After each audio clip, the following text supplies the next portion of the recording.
تخيل تصحى في يوم هادي وجميل والشمس طالعة على شاطئ سمورتون في أستراليا سنة 1948، والناس بتتمشى بسلام، وفجأة تلاقي راجل لابس على الشعرة وبدلته شيك جدا نايم على الرمل وساند راسه على سور الحجارة كأنه بياخد قيلولة. بس في الحقيقة إنه كان ميت، ومش بس ميت، ده كان لغز متحرك ملوش لا اسم ولا عنوان ولا حتى ماركة على هدومه تقول هو مين.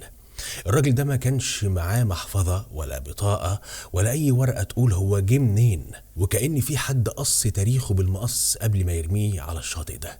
والأغرب من كده إن جيبه كان فيه ورقة صغيرة جدا مقصوصة من كتاب نادر مكتوب عليها كلمتين باللغة الفارسية: تمام شد، يعني انتهى أو خلاص خلصت. ومن هنا بدأت رحلة البحث اللي استمرت أكتر من 70 سنة، رحلة دخلت فيها المخابرات الدولية وشفرات الحرب الباردة وقصص الحب المستحيلة عشان يعرفوا بس مين هو الراجل ده اللي اتسمى بعد كده باسم رجل سمورتون، على اسم الشاطئ اللي اتوجد فيه بأستراليا. فإيه اللي كان مكتوب في الشفرة اللي سابها؟ وليه العالم كله وقف عاجز قدام جثة راجل مجهول؟ فالنهاردة هنفتح الملف اللي عجز أعتى المحققين ونحاول نفك طلاسم الراجل ده اللي جه من العدم، في قصة هتخليك تعيد التفكير في كل حد غريب بتشوفه في الشارع. يلا اضغط لايك وما تنساش تفعل الجرس. أنا محمد سعد الله، ويلا بينا على الموسيون قصة.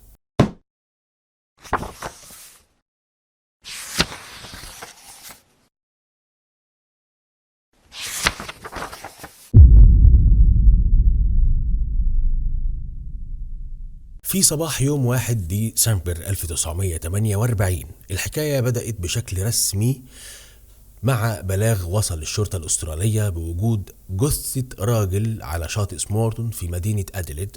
المحققين لما وصلوا المكان افتكروا إنها حالة وفاة عادية، يمكن سكتة قلبية أو غرق لواحد كان بيتمشى. بس لما بدأوا يفحصوا الجسم والهدوم الدنيا بدأت تسود في وشهم من كتر الغرابة والأسئلة اللي ملهاش إجابة. الراجل كان في الأربعينات من عمره، جسمه رياضي جدا ومنسق، وعضلات رجليه كانت بارزة وقوية بشكل ملفت كأنه عداء محترف أو راقص باليه قضى عمره بيمشي على طراطيف صوابعه. ملامحه كانت أوروبية وهادية جدا، وكأنه مات وهو راض عن اللي بيحصل أو عارف إن دي نهايته المحتومة. الغريب بجد واللي خلى المحققين يهرشوا في دماغهم كان في لبسه. الراجل كان لابس قميص أبيض مكوي وكرافتة حمراء وبنطلون بني وجاكيت شيك وغالي جدا. ورغم ان الجو كان صيف وحر جدا في استراليا في التوقيت ده، ومحدش عاقل اصلا يروح الشاطئ بالمنظر المهندم ده، يعني مش لبس شاطئ، لانه كان لابس هدومه وكأنه رايح حفلة رسمية او مقابلة مهمة جدا.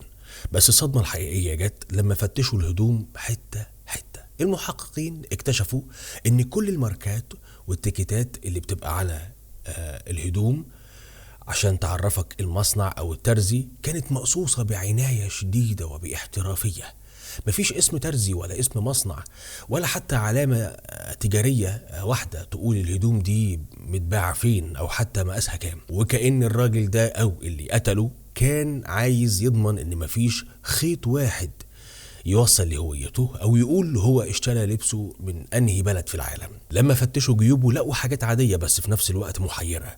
لقوا تذكرة قطر مستخدمة لرحلة من محطة أديليد لشاطئ هنلي، وتذكرة أتوبيس تانية مش مستخدمة، وعلبة سجاير ماركة آرمي كلاب وبس جواها سجاير تانية أغلى بكتير من نوع كنزيتاس، ومعاهم لبان وكبريت ومشط صغير معدني. بس مفيش محفظة، مفيش فلوس، مفيش أي إثبات شخصية. الشرطة بدأت تقلق فعلا.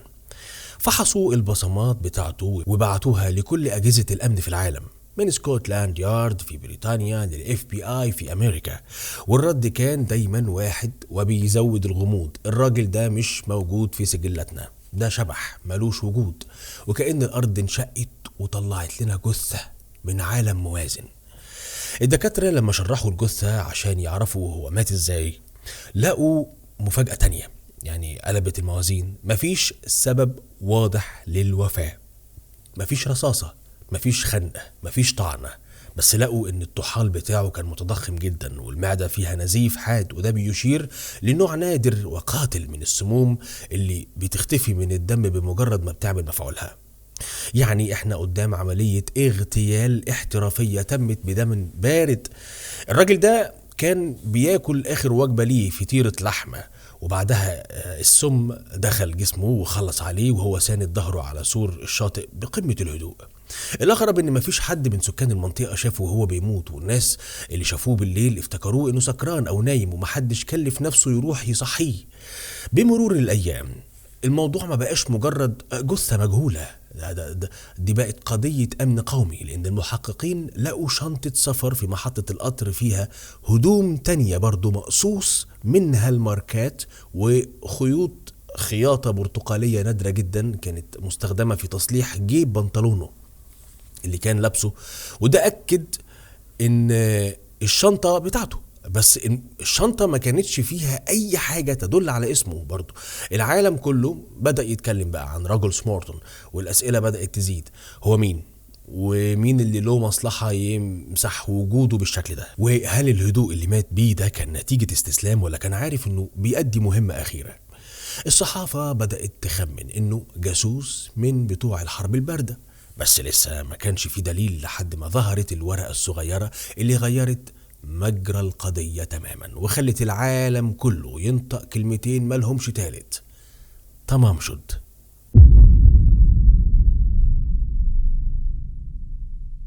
الورقة دي ما كانتش مكتوب فيها اسم ولا عنوان ولا حتى تهديد، كان مكتوب عليها كلمتين اتنين بس بخط مطبعي أنيق: تمام شد.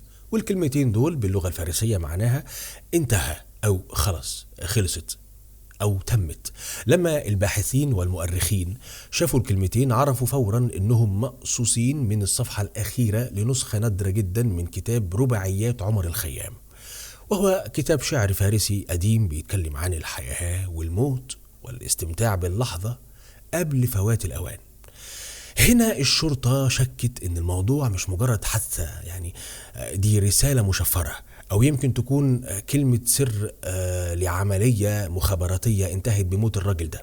وبدأت حملة بحث بقى واسعة في كل أنحاء أستراليا عن الكتاب اللي اتقصت منه الورقة دي، لأن النسخة اللي يتقص منها الورقة دي لازم تكون موجودة في مكان ما. وبعد فترة من البحث والنداءات في الصحف ظهر راجل فاعل خير مجهول وقال للشرطة انه لقى نسخة من الكتاب ده مرمية على الكرسي الوراني في عربيته اللي كانت مركونة في شارع قريب من الشاطئ في نفس الليلة اللي مات فيها الراجل. والمفاجأة كانت ان الصفحة الأخيرة من الكتاب ده فعلا كانت ناقصة، ولما طبقوا الورقة المقطوعة اللي كانت في جيب الميت مع القطعة اللي في الكتاب طلعت هي بالملي.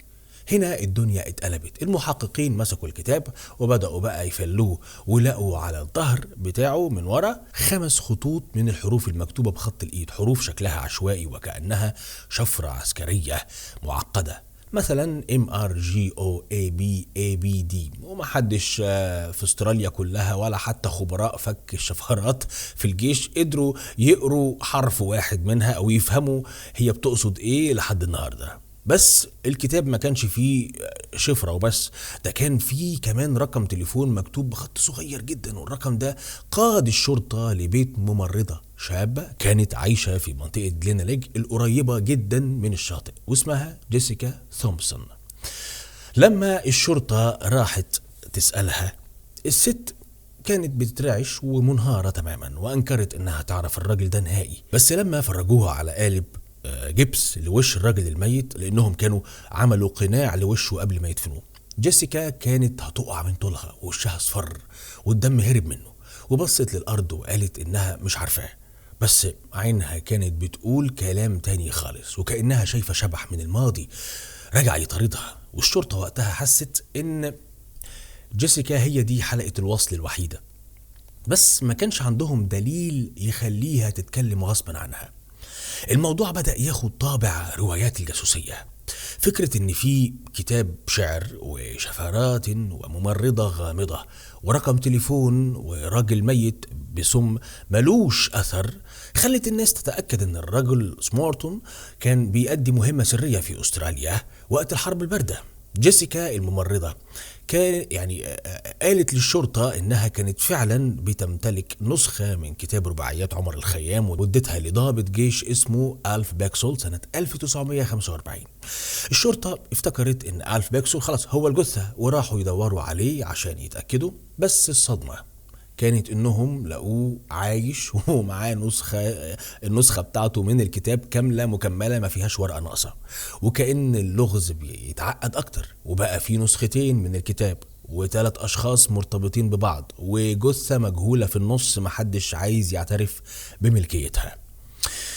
كل ما المحققين يمسكوا طرف خيط يلاقوا الخيط بيتقطع او بيوديهم لمتاهة تانية. الورقة اللي مكتوب عليها انتهى او تمام شود بالفارسية ما كانتش مجرد نهاية للكتاب، دي كانت نهاية لخطة محكمة اتمسحت ملامحها بذكاء شديد. الراجل الميت فضل في المشرحة لفترة طويلة والكل بيحاول يحل لغز الشفرة اللي على ظهر الكتاب بس بدون فايدة. الحروف فضلت صامتة والممرضة فضلت كاتمة للسر والجثة اندفنت في الآخر تحت شاهد قبر مكتوب عليه هنا يرقد الرجل المجهول، وساب وراه علامات استفهام خلت استراليا كلها تنام وهي بتفكر هل كان الجاسوس ده بيحمينا ولا كان بيدبر لنا حاجة احنا ما نعرفهاش؟ وايه اللي يخلي ممرضة تخاف للدرجة دي لو الموضوع مجرد تعارف عابر؟ السر كان لسه مدفون والورقة اللي في جيبه كانت هي الكلمة الأخيرة في مسرحية مجهولة الأبطال. احنا دلوقتي في قلب الضباب اللي ملوش آخر، اللحظة اللي قرر فيها المحققين انهم مش بيطاردوا مجرم عادي، هم بيطاردوا عقل عبقري صمم جريمة او مهمة مستحيل تنكشف. الشفرة اللي لقوها على ظهر كتاب رباعيات عمر الخيام ما كانتش مجرد شخبطة، دي كانت عبارة عن 5 سطور من الحروف الكبيرة. السطر الثاني كان مشطوب عليه بعناية كأن الكاتب غلط في كود معين وصلحه، والخبراء لما حللوا قالوا انها بتتبع نمط شفرة الإحلال اللي كانت بتستخدمها المخابرات البريطانية والسوفيتية في الحرب العالمية الثانية. كل حرف بيعبر عن كلمة في صفحة معينة من كتاب، ولو ما معكش مفتاح الشفرة الأصلي فأنت قدام مجموعة حروف صماء ملهاش أي معنى، وده اللي خلى القضية تدخل نفق الجاسوسية المظلم من أوسع أبوابه. التركيز كله اتنقل لجيسيكا تومسون الممرضة اللي رقم تليفونها كان مدون في الكتاب، والشرطة بدأت تتعامل معها بحذر لأن تصرفاتها كانت مريبة جدا. جيسيكا كانت عايشة في بيت يبعد خطوات بسيطة عن الشاطئ، وده معناه ان رجل سمارتون غالبا كان رايح يقابلها او كان بيراقب بيتها قبل ما يموت. ولما المحقق ليلين واجهها بقالب الجبس لوش الراجل، جيسيكا ما كانتش بس مرعوبة، دي كانت بتبص للوش بنظرة حب وخوف في نفس الوقت، وكأنها شايفة حبيب ضاع منها أو عدو خايفة من انتقامه. بس الغريب إنها أصرت على الإنكار التام وقالت إنها ما تعرفش الشخص ده، وطلبت من الشرطة إن اسمها ما يتنشرش في الجرائد أبدا عشان سمعتها. والشرطة للأسف وافقت وسموها في السجلات باسم جاستن، وده كان غلط فادح ضيع الحقيقة لعشرات السنين لأنها كانت الوحيدة اللي تقدر تنطق بالاسم الحقيقي لصاحب الجثة. ومع استمرار التحقيق ظهرت تفاصيل تجنن. جيسيكا كان عندها ابن اسمه روبن، ولما كبر الولد ده اكتشف الناس انه عنده عيوب خلقية نادرة جدا في ودنه وفي اسنانه. والمفاجأة المذهلة ان الراجل سمارتون الميت كان عنده نفس العيوب دي بالظبط، بفرص حدوث لا تتخطى 1 في المليون. وده معناه ان بنسبة 99% الراجل ده هو الأب الحقيقي لابن الممرضة، وإن في قصة حب سرية أو علاقة غير شرعية كانت بتربطهم ببعض. بس ليه جيسيكا أنكرت؟ هل كانت خايفة من الفضيحة في مجتمع أسترالي محافظ سنة 1948؟ ولا هل كانت خايفة من الجهة اللي الراجل ده شغال معاها؟ النظريات بدأت تقول ان جيسيكا نفسها يمكن تكون جاسوسة او عميلة نائمة خاملة للمخابرات السوفيتية، وان الراجل ده جه من بلد تانية عشان يشوف ابنه او يسلمها شفرة اخيرة قبل ما يتم تصفيته بالسم اللي لقوه في جسمه. الغموض زاد اكتر لما اكتشفوا ان في حالات مشابهة حصلت في نفس الفترة، زي راجل اسمه جوزيف مارشال اتلقى ميت وفي حضنه كتاب رباعيات عمر الخيام برضه، وكأن الكتاب ده كان علامة لشبكة جاسوسية دولية بتنشط في استراليا. والشرطة بدأت تفتش في ماضي جيسيكا، ولقوا انها كانت بتعرف تتكلم روسي كويس جدا، بس هي كانت دايما بتهرب من الاسئلة الصعبة. وحتى لما كبرت في السن كان عندها بنت تانية، واللي سألتها عن الراجل ده قبل ما تموت جيسيكا ردت بجملة واحدة غامضة: دي اسرار اكبر من انها تتحكي، ومستوى عالي جدا من السلطة. وماتت وخدت السر معاها للقبر، وسابت المحققين والهواة بيضربوا أخماس في أسداس حوالين الشفرة المكتوبة في الكتاب، اللي بقت بتعتبر واحدة من أصعب الألغاز الغير محلولة في تاريخ التشفير العالمي. في الوقت ده كان في محقق هاوي اسمه ديريك أبوت، كرس حياته بقى كلها عشان يحل اللغز ده، وبدأ يجمع كل قصاصات الورق والصور القديمة، واكتشف ان في خيط برتقالي كان مستخدم في تصليح جيب الراجل الميت، وهو نفس نوع الخيط اللي كان موجود في عدة الخياطة بتاعة جيسيكا الممرضة. كل الأدلة المادية كانت بتشاور على بيت الممرضة، بس الجدار النفسي اللي بنته جيسيكا حوالين نفسها كان أقوى بكتير من أي دليل. والشرطة في سنة 1949 قررت تدفن الجثة بعد ما حنطوها، على أمل أن التكنولوجيا في المستقبل تقدر تقول هو مين. ودفنوه في جنازة حضرها ناس قليلين جدا، ومحدش منهم بكى عليه غير مجهولة شوهدت من بعيد وهي بتبص للقبر بحزن. وناس كتير رجحت انها جيسيكا اللي راحت تودع سرها الأخير، وهي عارفة ان الحقيقة مش هتطلع للنور طول ما هي عايشة. فالكل كان مقتنع ان رجل سمارتون ما كانش مجرد عابر سبيل، ده كان جزء من لعبة كبيرة لأمم ومخابرات الحرب الباردة اللي كانت قايمة على قدم وساق. والشفرة اللي سابها كانت هي الوصية أو المهمة اللي فشل في توصيلها، وبقت الورقة اللي مكتوب عليها تمام شوت هي الشاهد الوحيد على ان في حياة كاملة انتهت بكلمة واحدة، وان في حب محرم كان هو السبب في ان راجل يقطع آلاف الأميال عشان يموت وحيد على رمل شاطئ سمارتون. هو واثق ان اللي بيحبه هو اللي هيداري عليه ويخبي سره للأبد. واللغز فضل متجمد لمدة 70 سنة لحد ما العلم قرر يتدخل بمشرط الحمض النووي عشان يفتح القبر ويواجه الحقيقة اللي هربت منها جيسيكا طول عمرها.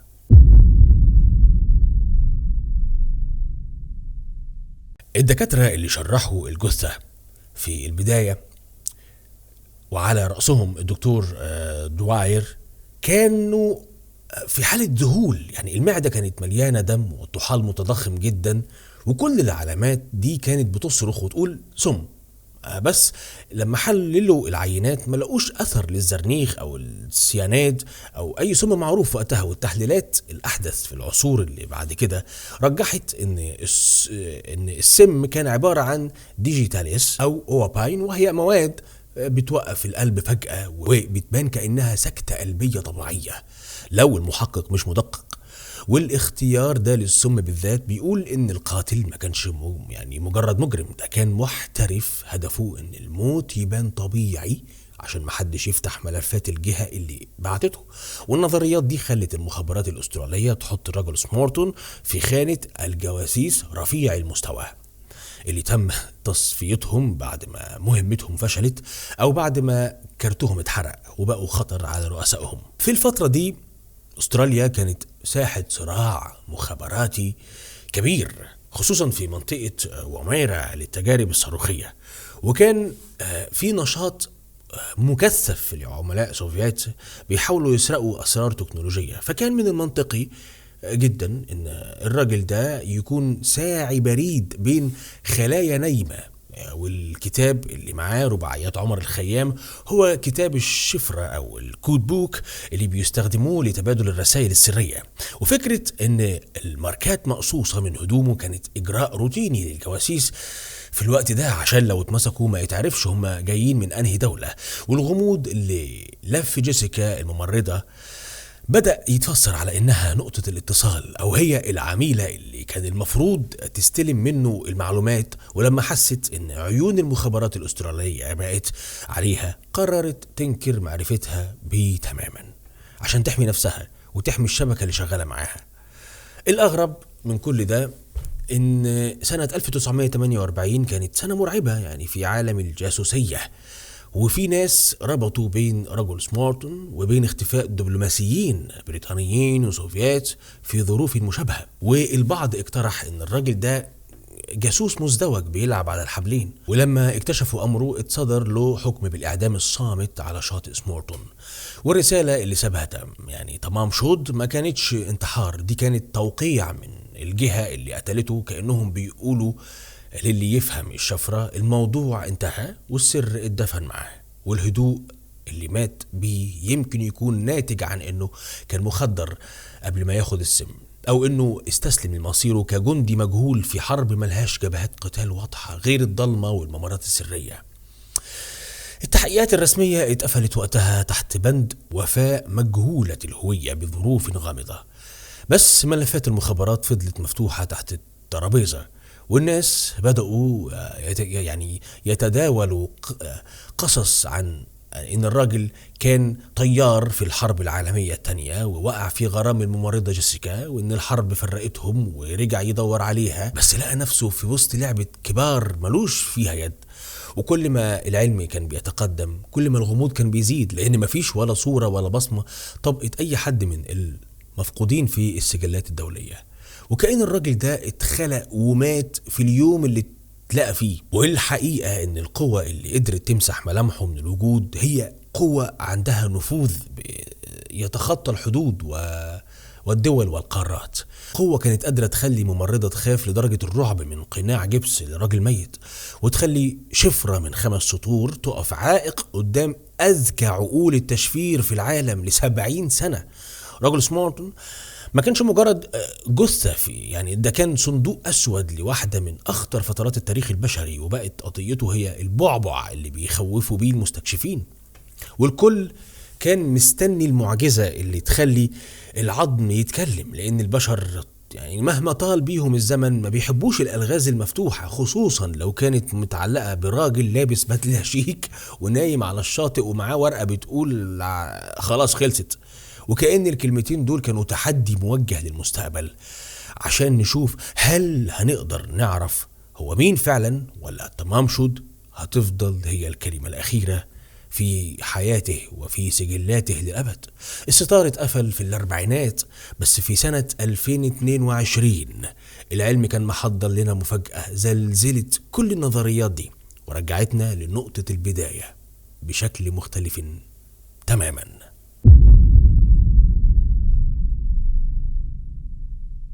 النتائج طلعت في يوليو 2022 وكانت يعني زي الزلزال اللي هد كل نظريات الجاسوسية اللي بنينا عليها أحلامنا لسنين طويلة.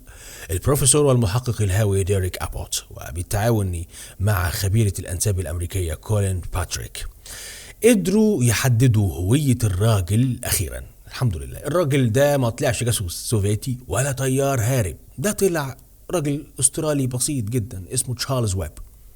كان شغال مهندس كهرباء وصانع أدوات، وهو من مواليد 1905 في إحدى ضواحي ميلبورن. الصدمة كانت إن الحقيقة يعني إنسانية ومؤلمة أكتر بكتير من خيالات الجاسوسية. تشارلز ويب ما كانش شبح، ده كان إنسان من لحم ودم، بس الظروف هي اللي خلت نهايته تكون بالغموض ده. وبالبحث في سجلاته كشف انه كان راجل بيحب الشعر جدا، وده بيفسر كتاب رباعيات عمر الخيام اللي كان معاه، وكان بيحب المراهنات على سباقات الخيول، وده بيفسر الشفرة اللي طلعت في الاخر مجرد اختصارات لاسامي الخيول اللي كان بيراهن عليها. طيب ايه اللي وداه شاطئ سمارتون وليه مات بالشكل ده؟ البحث ورا تاريخ تشارلز ويب كشف انه كان متجوز ست اسمها دورثي، وان علاقتهم كانت مضطربة جدا، وفي سنة 1947 ساب البيت واختفى. ودورثي رفعت قضية طلاق وقالت انه مضطرب نفسيا وهدد بالانتحار اكتر من مرة. ويبدو ان تشارلز سافر من ميلبورن لأديليد عشان يبدأ حياة جديدة، بس القدر خانه. اما عن علاقته بالممرضة جيسيكا فالعلم لسه ما قالش كلمته الاخيرة بخصوص الدي ان اي بتاع ابنها، بس الاحتمال الاكبر ان تشارلز كان بيعرف جيسيكا من فترة سابقة، او انه كان بيحاول يتواصل معاها لسبب ما مجهول، وإن إنكارها ليه كان نابع من خوفها على حياتها المستقرة وسمعتها في وقت كان الطلاق والعلاقات السرية وصمة عار، فقررت تدفن معرفتها بيه عشان تعيش في سلام. أنا أقصد وصمة عار في أستراليا، لكن دلوقتي الموضوع عندهم سبهللة يعني. طيب، بس المفاجأة الأكبر كانت في موضوع السم وقص الماركات اللي كانت مقصوصة من هدومه. اتضح ان تشارلز ويب كان فعلا بيعاني من حالة نفسية صعبة، وقص الماركات نوع من الهوس بالخصوصية او الرغبة في الاختفاء التام عن عيون اهله وعيون اهل مراته اللي كان هربان منهم. وموته على الشاطئ غالبا كان انتحار بنوع من انواع السموم اللي كان بيقدر يحصل عليها بحكم شغله في المعامل والكهرباء. والورقة اللي مكتوب عليها تمام شود ما كانتش شفرة مخابراتية، هي دي كانت رسالة انتحار شاعرية جدا من راجل قرر ينهي حياته على شط البحر وهو بيقرأ شعره المفضل، وكأن الكلمة كانت موجهة لنفسه للعالم. خلاص قصتي خلصت لحد هنا ومحدش هيدور ورايا. ورغم ان الهوية اتكشفت الا ان روح الغموض لسه بتحاوط القضية. فهل يعقل ان مهندس كهرباء بسيط يخلي اجهزة المخابرات الدولية تفتكر انه جاسوس؟ وهل كل الصدف دي، رقم تليفون الممرضة والشفرة والعيوب الخلقية المشتركة، كانت مجرد لعبة قدر؟ العلم جاوب على الاسم، بس الروح لسه تايهة بين حبات الرمل بشاطئ سمورتون. والناس اللي عاشوا سنين بيحللوا الشفرة حسوا بإحباط لأنهم كانوا مستنيين بقى فيلم جيمس بوند، ولقوا في الآخر دراما اجتماعية حزينة. بس هو ده جمال الحقيقة، يعني إنها أحيانا بتبهرنا بمدى بساطتها ووجعها. وإن رجل سمورتون ما كانش بطل خارق، كان مجرد إنسان ضاع في زحمة الحياة وقرر إنه يختفي بطريقة خلت العالم كله يفتكره للأبد.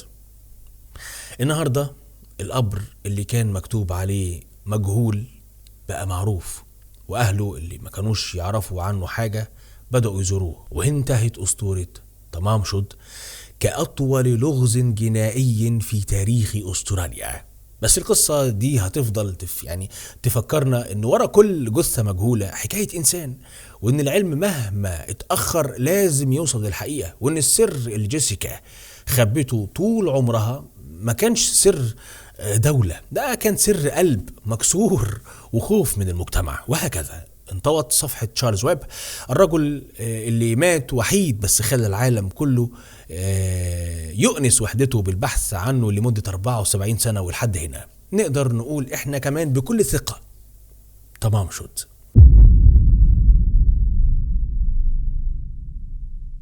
الحقيقة لا تموت، هي فقط تنتظر. يعني الدرس الأول والأهم هو أن الزمن ما بيغسلش الحقائق، هو بس بيأجلها، يعني بيأجل ظهورها. ومهما طال الغموض، يعني في حالتنا دي 74 سنة، العلم والإصرار البشري كفيلين بفتح الصناديق المقفولة. فالحقيقة دايما عندها طولة بال أكتر من الكذب والإنكار. الهوية هي أغلى ما يملكه الإنسان. الراجل ده عاش ومات مجهول، وده خلاه يتحول لشيء أو لغز مش إنسان. يعني الدرس هنا إن اسمك وتاريخك هم اللي بيدوا لحياتك قيمة، ومن غيرهم أنت مجرد رقم أو جثة في سجلات مهملة. فحافظ على أثرك في الدنيا. البساطة قد تكون هي يعني قمة التعقيد.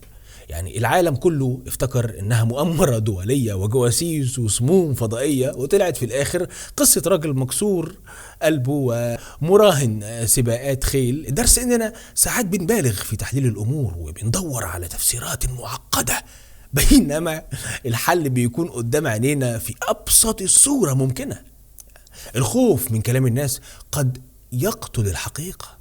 جيسيكا الممرضة فضلت ساكتة ومنكرة لآخر يوم في عمرها خوفا من المجتمع، والنتيجة انها عاشت في سجن من تأنيب الضمير وضيعت فرصة تكريم الراجل اللي كانت بتحبه. والدرس ان مواجهة المجتمع بالحقيقة اهون بكتير من العيش وراء قناع من الكذب. العلم هو الميزان العادل. في الوقت اللي فشلت فيه المخابرات والشرطة نجح الدي ان ايه في قول الكلمة الأخيرة. الدرس ان الاستثمار في العلم والبحث هو اللي بيحمي المجتمعات وبيرجع الحقوق لأصحابها حتى لو كانوا عظم تحت التراب. الخصوصية حق ولكن العزلة خطر. يعني تشارلز ويب حاول يمسح كل آثاره عشان يختفي، والنتيجة انه مات في عزلة مرعبة.